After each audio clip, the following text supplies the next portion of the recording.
I'm Shawn Callahan, proprietor of Green Gate Guest Houses in Biwabik, Minnesota. Yeah, Green Gate came to be probably back in early 2000s when I was traveling down in South America and staying in really unique places in the Andes Mountains, and planted the seed in my mind that when I come back to the US, there's not going to be the cool lodging options that I'm experiencing there.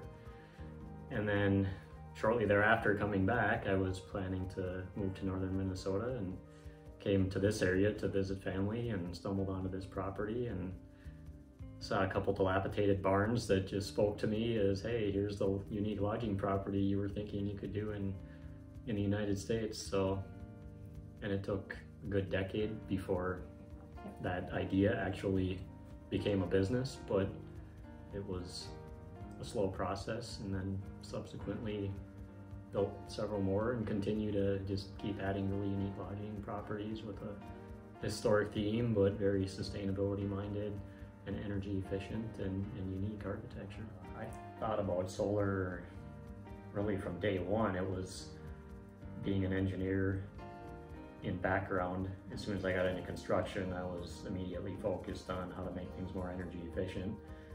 And then the availability of support to install this was beyond my expectations. So I worked with the IRRB, which is a local organization that reinvests mining taxes from the mining industry into other economic development opportunities to kind of diversify the economy on the Indiana Range. So they provided some energy efficiency grant funding that paid for a portion of it. And then of course Minnesota Power, with it being grid tied, they were willing to pay so many dollars per kilowatt produced of the system, so that paid for a large portion of it, and then most of the remainder of it was funded through the PACE program. Yeah, having PACE available to help fund it, I think accelerated the project from, being something that I would have hoped to do in 2 or 3 years to being something that I could implement right now. The system was designed to accommodate, over the course of a year, we should be right at about 100% of our electrical usage for the whole campus, which is 4 homes.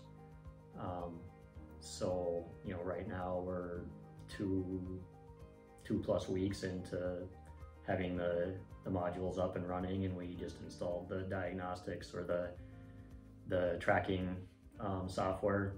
So I can literally look on my phone, any minute of the day and see what it's kicking out. But I've been watching that close, of course, because I'm a geek, and it's probably producing on average about 90 kilowatts a day, which is over 3 times what all 4 homes are using in a given day, is kind of where we're running right now. So essentially we're banking, and that's being fed back, that excess is fed back to the grid. So I just look at it as we're banking kilowatts in the summer months when we can obviously produce quite a bit more.